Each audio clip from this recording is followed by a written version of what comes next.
Give us a second. Okay. Okay. We're ready for another episode of the What You're Cooking podcast. We're here with Reggen and I'm Ronica, and we have a lot of good topics. So, okay, Reg. So what you cooking? Well, what I cooked that I hope lasts for 2 days was white chicken chili. And what I found with the white chicken chili was that I want it to be white once it's done.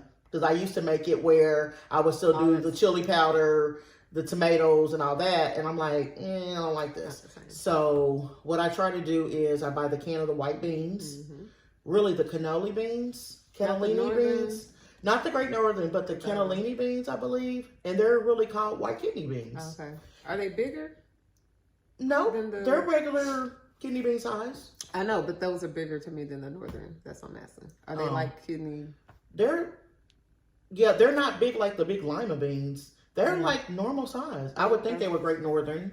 Okay. But I think they have a different flavor. Okay. But, so I do all the, the sour cream, the cheeses. I use heavy cream. I don't use chicken broth because normally when I make my chicken, this time I fried the chicken naked. And so whatever little grease was left on there, I kind of filled up the pot with water and it made its own broth. Okay. So I never use chicken broth because of the sodium.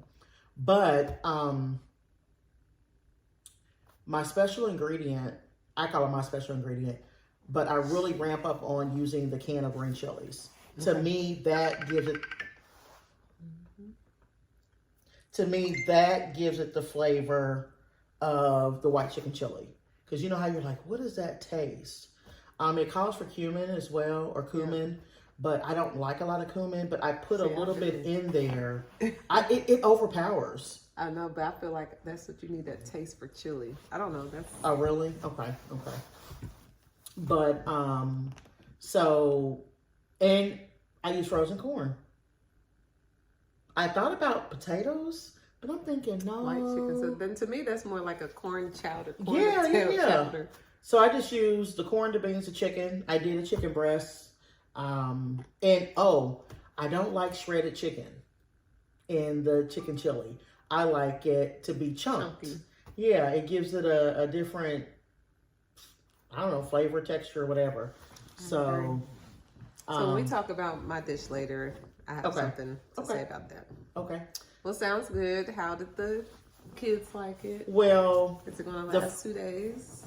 I think it's going to last 2 days. Okay. And we actually had an extra person over, and they tried it for the first time, and there were some left. They thought it was too soupy, and I told them, I said, the second day is always going to be better because it'll thicken up a little bit. And so what they were doing was taking a slotted spoon and dipping their chili into the bowl. So I'm thinking, so tomorrow it's going to last, but it's just going to be all juice. All juice. So we'll see how it works. I did make a big pot and then a half of another pot because I didn't have 2 stock pots. So I had the Dutch oven size pot and then a big, those skillet pots, those big saucepan pots. So how many chicken breasts did you use? I only used 2 full chicken breasts. Okay. I chopped it up, and it was was enough? Yeah, that was enough. I mean, there was chicken in every bite. So, yeah. I mean, just for because I feel like that's what I use for our 4, and you said you had with an extra person. Yeah. So, okay. Sounds good. Nice fall meal. Yes, definitely fall and cozy meal. Yeah, makes you feel all cozy inside.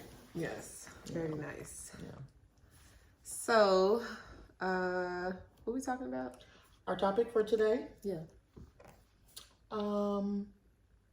Gaslighting. Okay. Yeah.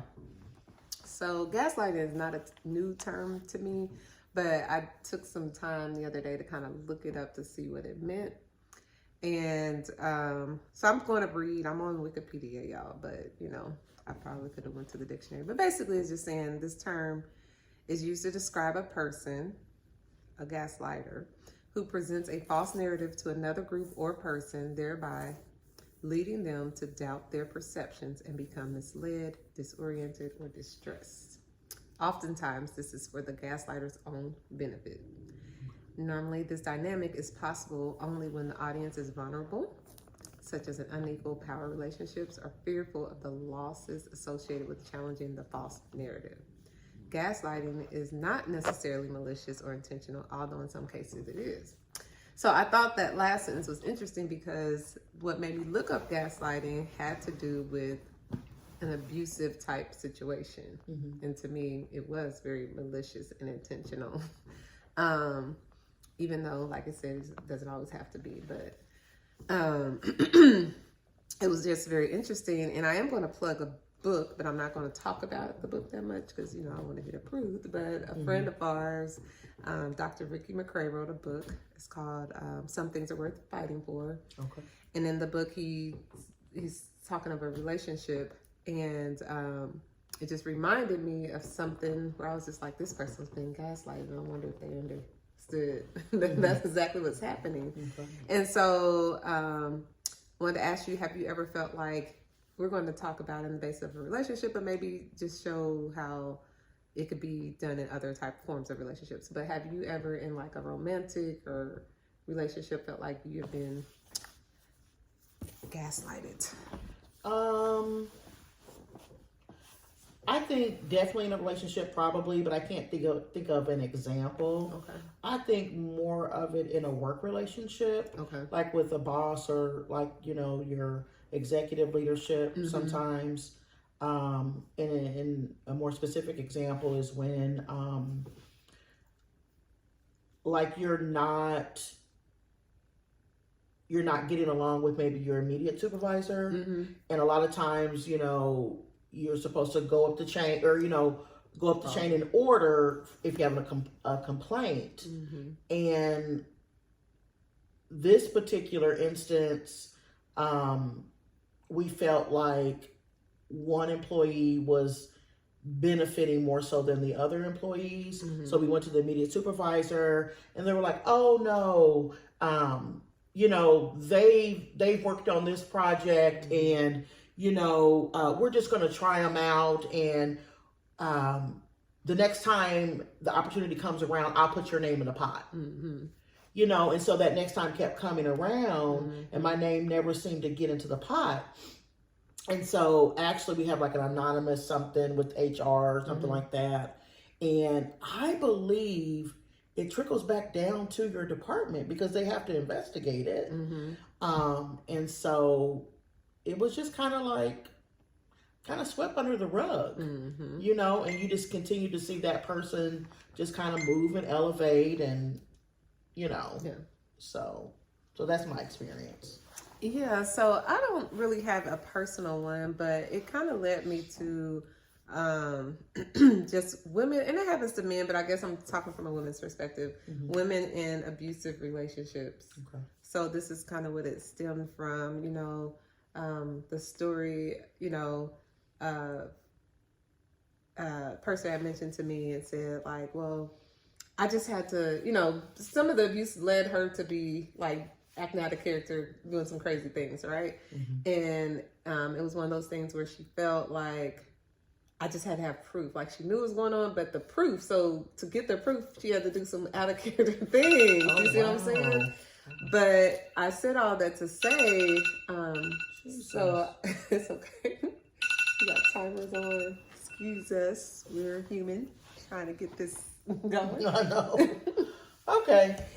But so I asked her, I was like, have you ever heard the term gaslighting? And she was like, no, like, what is that? And I was like, I feel like that's what's happening to you in your situation. The person was trying to like tell you everything, like that's not what's going on, that's not what's happening, and it caused you to act out the character to kind of set the stage, of like, you know, did that really happen? Is that what I'm really doing? And you're like, well, if I don't have the proof, then maybe it's not. But everything else is telling you it is. And I just thought it was very interesting how women and men, but women often, because, I don't know, they're afraid of the truth, or don't really want to know the truth, but kind of want to know the truth. And so they allow people to kind of make them like, that's not what's going on. You know,